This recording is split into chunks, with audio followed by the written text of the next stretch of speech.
மாறவில்லை. வாள்களே போன பின்னும் வளர் யுத்தம் போகவில்லை. நீள்வதோ ஜாதி யுத்தம், நித்தம் நித்தம் ரத்த சத்தம். நாங்கள் புத்தரின் போதி மரங்களுக்கு தண்ணீர் ஊற்றவில்லை. நாங்கள் புத்தரின் போதி மரங்களுக்கு தண்ணீர் ஊற்றவில்லை. ஆனால் இந்த சாதிகளுக்கு தினமும் ஊற்றுகிறோம் எங்கள் இரத்தத்தை. எதையோ சாதிக்க போகிறார்கள் என்று பார்த்தால் திரும்பவும் ஜாதிக்கே போகிறார்கள். எதையோ சாதிக்க போகிறார்கள் என்று பார்த்தால் திரும்பவும் சாதிக்கே போகிறார்கள். அதனால் தான் சொல்கிறோம், அடங்கமறு, அத்து மீறு, திமிரி எழு, திருப்பி அடி என்று.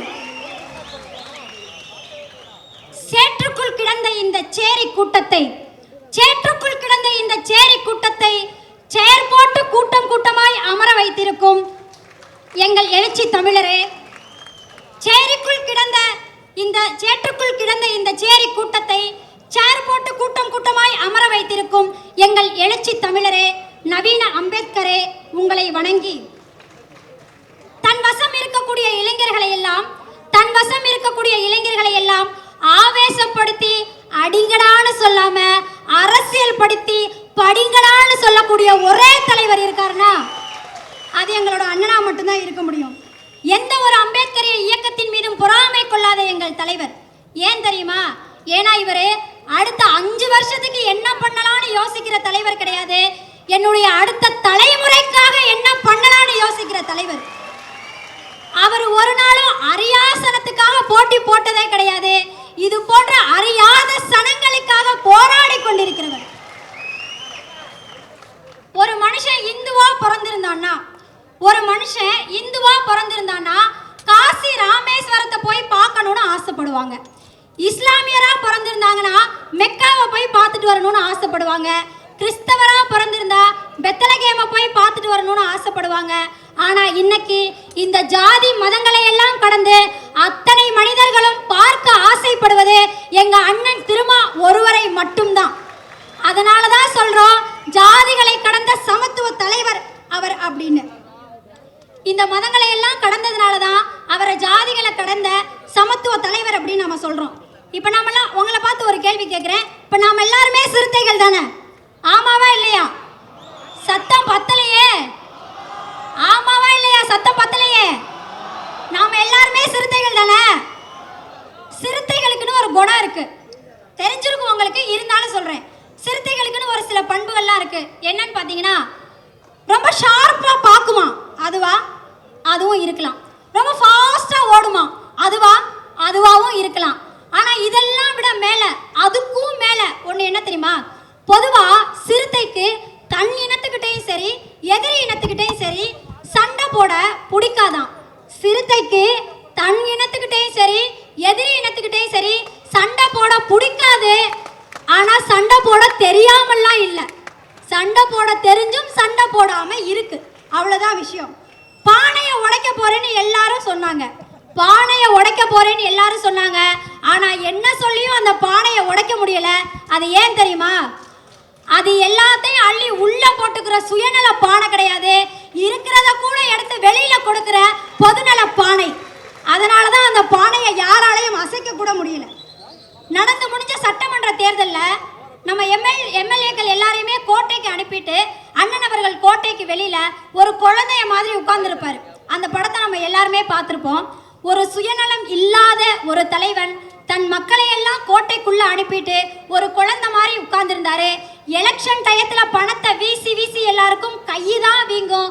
இந்த மக்களை பார்க்க வீடு வீடா போனதுனால ஒவ்வொரு நாளும் என் தலைவனுக்கு காலுதான்ப்பா வீங்குது.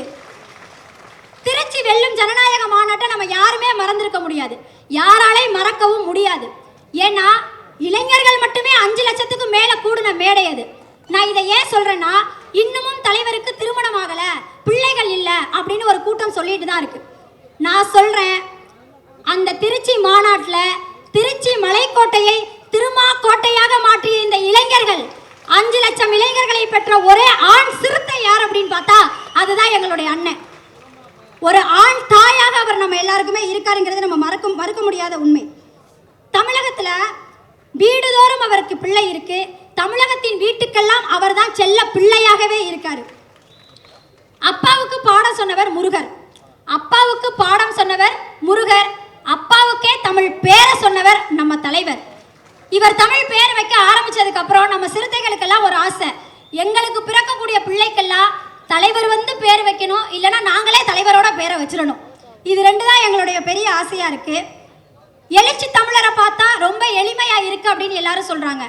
எழுச்சி தமிழரை பார்த்தா ரொம்ப எளிமையா இருக்குன்னு எல்லாரும் சொல்றாங்க. அவர் பார்க்க ரொம்ப எளிமையா தான் இருக்காரு. ஆனா அவர் எளிமையா இருக்கிறதுக்குள்ள எவ்வளோ கஷ்டம் இருக்கு அப்படிங்கிறத ஒரு சின்ன நேர்காணல்ல நான் பார்த்து எனக்கு புரிஞ்ச விஷயத்துல இருந்து நான் சொல்றேன். ஒரு தொலைக்காட்சி நேர்காணல்ல நம்ம விசிகாவில இருந்து நம்மளுடைய அண்ணன், நம்ம கட்சி சார்பா ஒரு அண்ணா போயிருக்காங்க. ஒரு இடத்துல நடந்த பிரச்சனையை பத்தி அங்க பேசுறதுக்காக போயிருக்கும் போது நேர்காணல்ல நெறியாளர் நம்ம அண்ணனை பார்த்து கேட்குறாங்க, அந்த மீட்டிங்க்கு போயிருக்க அண்ணனை பார்த்து கேட்குறாங்க, நேர்காணல்ல இருக்கவரை பார்த்து, தலைவர் வந்து சாப்பிட்டாரு, அந்த ஊருக்கு போய் தலைவர் வந்து சாப்பிட்டாரு, ஆனா அவர் தொண்டரோட வீட்டில் சாப்பிட்றாருன்னு நீங்க சொல்றீங்க, ஆனா அவர் தொண்டரோட வீட்டில் சாப்பிடல, ஹோட்டல்ல தான் சாப்பிட்டாரு அப்படின்னு அவர் சொல்றாரு. நம்ம சைட்ல இருந்து அண்ணன் சொல்றாரு இல்ல அவர் வீட்டில் தான் சாப்பிட்டாரு. அதுக்கு நெறியாளர் சொல்றாரு இல்ல அவர் ஹோட்டல்ல தான் சாப்பிட்டாரு. அவர் ஹோட்டல்ல சாப்பிடல, இவர் வீட்டில் சாப்பிடல, அவர் ஹோட்டல்ல சாப்பிடல, இவர் வீட்டில் சாப்பிடல. உங்களுக்கு அவர் ஹோட்டல்ல சாப்பிட்டாரா வீட்டில் சாப்பிட்டாரன்றதான் பிரச்சனை. எங்களுக்கெல்லாம் அவர் நேரத்துக்கு நேரம் சாப்பிட மாட்டேங்கிறாருன்றதான் பிரச்சனை. ஒரு மனுஷனை இதை சாப்பிடாத அதை சாப்பிடாதன்னு சொல்லி தான் நீங்க அரசியல் பண்ணுவீங்கன்னா, இங்க சாப்பிடாத அங்க சாப்பிடாதன்னு சொல்லி கூடவானா அரசியல் பண்ணுவீங்கன்னு தான் கேள்வி கேட்க வேண்டிய நேரமா இருக்கு. அதை விட இன்னொரு விஷயம் சொல்லணும்னா, இப்போ ரீசெண்டாக எனக்கு தலைவரை நேராக பார்க்கறதுக்கு ஒரு அரிதான வாய்ப்பு கிடைச்சிது. தலைவரை பார்க்கறதுக்கு ஒரு வாய்ப்பு கிடைச்சதுன்னு ஓடோடி வந்தாச்சு.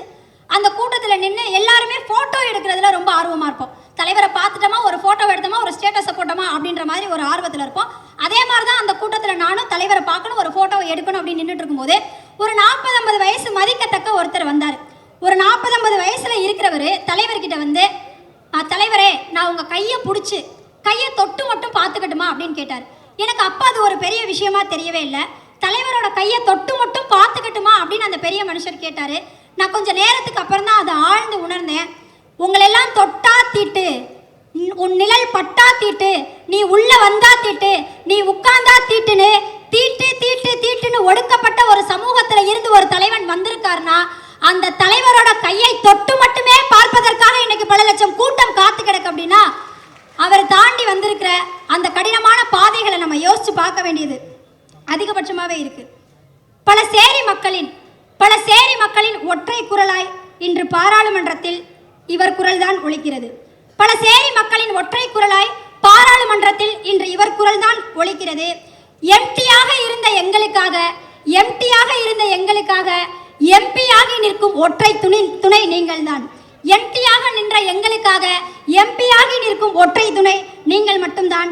பாராளுமன்றத்தில் கூட்டமாக தங்கள் உரையை வைப்பவர்களுக்கு முன்னால், பாராளுமன்றத்தில் கூட்டமாக தங்கள் உரையை வைப்பவர்களுக்கு முன்னால் இந்த சிறுத்தை மட்டும்தான் சிங்கிளாக மக்களின் குறைகளை வைக்கிறது. இந்த சிறுத்தை மட்டும்தான் சிங்கிளாக மக்களின் குறைகளை வைக்கிறது. இடையூறோடு பாராளுமன்றத்தில் ஒலிக்கும் இந்த குரல் இடைவெளியின்றி பாரில் ஒடுக்கப்பட்ட நமக்காக ஒலித்துக்கொண்டே இருக்கும், வெளிச்சம் பிறக்கும். அண்ணா, உங்களை சுற்றி ஒரு கூட்டம் இருக்கு. உங்களுக்கு முன்னாடியும் உங்களுக்கு பின்னாடியும் உங்களை சுற்றி ஒரு கூட்டம் இருந்துகிட்டே இருக்கு. இது எப்போவுமே காலை வாரக்கூடிய கூட்டம் கிடையாது. உங்களை காதலிச்சுக்கிட்டே இருக்கிற கூட்டம். ஒருபோதும் உங்களை காலை வாரக்கூடிய கூட்டம் கிடையாது. உங்களை காதலிச்சுட்டே இருக்கணும் அப்படின்னு நினைக்கிற கூட்டம். இந்த கூட்டம் உங்கள் கூட எப்போவுமே இருக்கும். நீங்கள் மீசையை முறுக்கிற அந்த கம்பீரத்தை பார்த்து ரசிச்சுக்கிட்டே இருக்கும். நீங்கள் நீடூடி வாழணும்னு வாழ்த்துக்கிட்டே இருக்கும். வாய்ப்பளித்த உங்கள் அனைவருக்கும் நன்றி பாராட்டி அண்ணன் வன்னியரசு அவர்களுக்கு என்னுடைய மனமார்ந்த நன்றிகளை தெரிவித்துக் கொண்டு விடைபெறுகிறேன். நன்றி, வணக்கம்.